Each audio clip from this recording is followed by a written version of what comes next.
Joint family. रोशनी, अब तेरी शादी की उम्र हो चुकी है, सब तेरे लिए लड़का देख रहे हैं और तू है कि 8-9 बजे बिस्तर से उठ रही है। मम्मी, क्या आप भी सुबह सुबह ज्ञान दे रही हो? सोने तो दो कम से कम।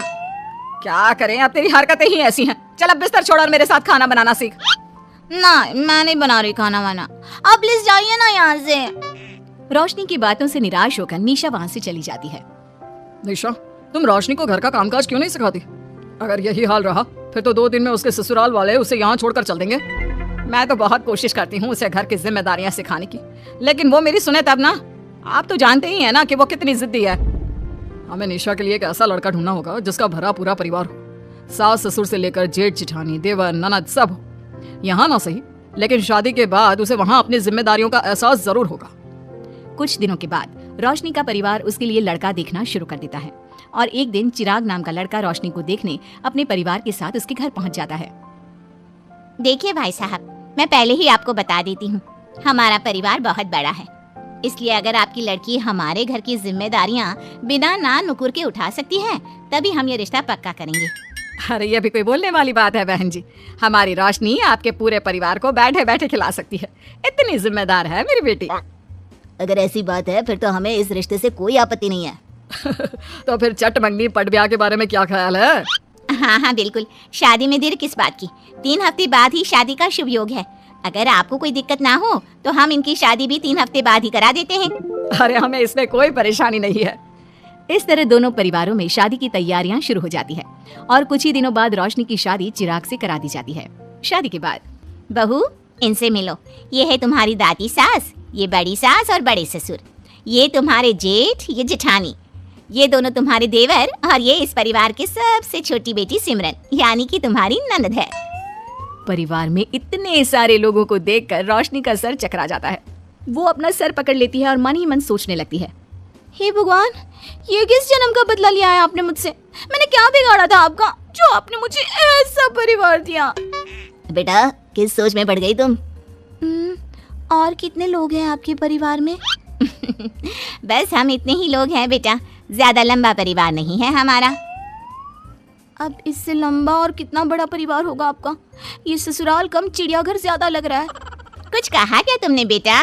नहीं मम्मी जी, वो मैं बहुत थक गई हूँ, तो क्या अब मैं सोने जा सकती हूँ? हाँ क्यों नहीं बहू। चिराग, बहू को अंदर कमरे में लेकर जा। जी माँ। चिराग रोशनी को अंदर कमरे में लेकर जाता है। चिराग, मुझे यहाँ नहीं रहना, मुझे अलग रहना है। ये तुम क्या बोल रही हो रोशनी? अभी तो आई हो तुम और अभी अलग होने की बात कर रही हो। परिवार वालों को पता चलेगा तो कितने दुखी होंगे वो लोग। मुझे नहीं मतलब किसी से, और इसे तुम परिवार कहते हो? ये परिवार कम कोई गली मोहल्ला ज्यादा लग रहा है। रोशनी, अभी तुम नई हो इस परिवार में, इसलिए शायद तुम्हें ऐसा लग रहा है। कुछ दिन में आदत हो जाएगी तुम्हें। चिराग की बात सुनकर रोशनी अपना सर पकड़ लेती है। आपको समझाना तो दीवार में सर पटकना है। मैं सो रही हूँ, लाइट ऑफ मत करना, मुझे अंधेरे में नींद नहीं आती। इतना बोलकर रोशनी बिस्तर पर लेट जाती है। रोशनी को देखकर चिराग का मुंह खुला का खुला रह जाता है। वो भी पैर पटकते हुए बिस्तर के दूसरे कोने में अपना मुंह मोड़कर सो जाता है। अगले दिन, देवरानी जी, आप उठ भी जाइए, सुबह के 6 बज चुके हैं। सोने दो ना मम्मी, क्यों परेशान कर रही हो? देवरानी जी, मैं आपकी मम्मी नहीं जेठानी हूँ। सुबह सुबह क्या मजाक है मम्मी? इतना कहकर रोशनी अपनी आंखें मसलते हुए उठती है और अपनी जेठानी को देखकर चौंक जाती है। दीदी, आप यहाँ? पिछले 1 घंटे से तुम्हें उठा रही हूँ, लेकिन तुम हो कि अब उठ रही हो? लेकिन अभी तो सिर्फ 6 बज रहे हैं, आपने मुझे उठाया क्यों? वो इसलिए क्योंकि आज तुम्हारे इस घर में पहली रसोई है, तो खाना आज तुम्हें ही बनाना होगा ना। क्या? मुझे पूरे मोहल्ले के लिए खाना बनाना पड़ेगा? नहीं रोशनी, तुम्हें पूरे मोहल्ले के लिए नहीं, सिर्फ परिवार के लोगों के लिए ही खाना बनाना है। आपका परिवार किसी मोहल्ले से कम है क्या? कुछ कहा क्या तुमने? हाँ नहीं दीदी, आप चलिए, मैं अभी फ्रेश होकर आती हूँ। आरती वहाँ से चली जाती है, जिसकी थोड़ी देर बाद रोशनी भी रसोई में जाकर मजबूरी में सबके लिए खाना बनाने लगती है। पूरे 2 घंटे मेहनत करने के बाद उसका खाना बनकर तैयार होता है। वाह बहू, खाना तो बड़ा स्वाद बना है। सच में बहू, तुमने भले ही बहुत देर लगाई खाना बनाने में, लेकिन खाना बहुत स्वादिष्ट बना है। आपके हाथों में तो जादू है देवरानी जी। मैं तो कहती हूँ अब से रोज आप ही खाना बनाया कीजिए, क्यों मम्मी जी? हाँ बेटा, बिल्कुल ठीक कहा तुमने। रोशनी, आज से रोज तुम ही खाना बनाना। ये सुनकर रोशनी चौंक जाती है। खाना खाने के बाद सभी लोग रोशनी को शगुन का नेक देते हैं और फिर अपने अपने रूम में चले जाते हैं।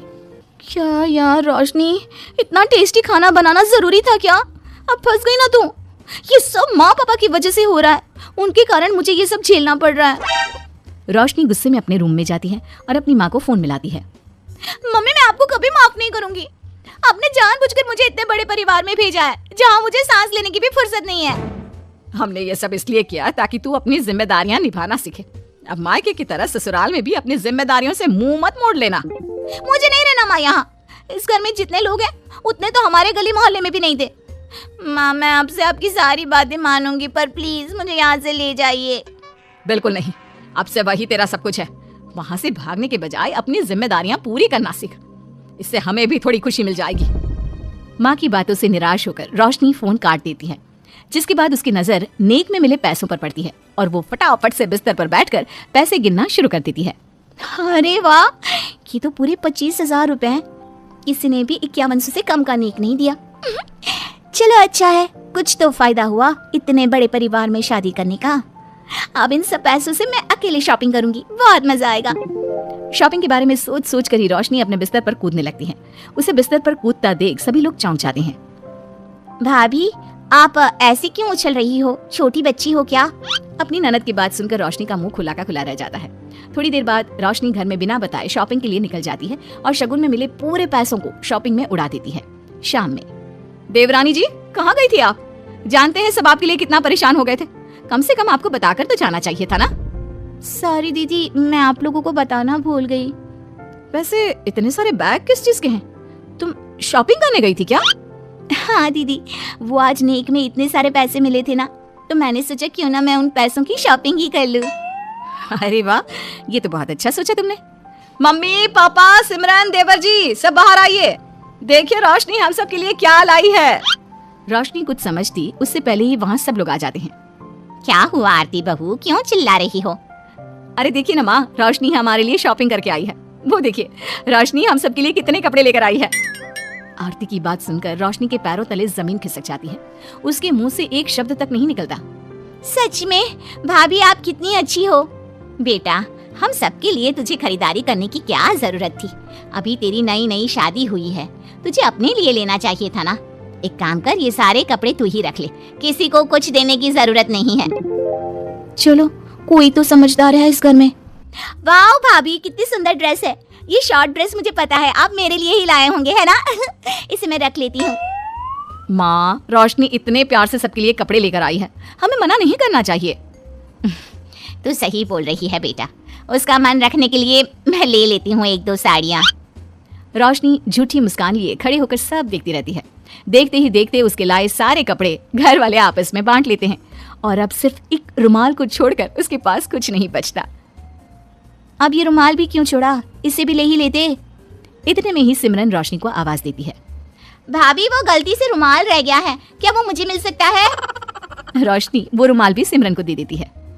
इतनी मेहनत से मैंने ये सब कुछ लिया था, लेकिन इन लोगों से मेरी खुशी बर्दाश्त नहीं हुई, कुछ भी नहीं छोड़ा। थोड़ी देर बाद रोशनी का पति भी वहां आ जाता है। मैंने सुना है आज तुमने सभी के लिए खरीदारी की है, तुम मेरे लिए कुछ लेकर नहीं आई? बस फिर क्या था, इतना सुनते ही रोशनी का पारा हाई हो जाता है और वो चिराग को घूरने लगती है जिससे चिराग डर के मारे वहां से खिसक जाता है। हाय रे, फूटी किस्मत मेरी, जो ये जॉइंट फैमिली मेरे मत्थे चढ़ी।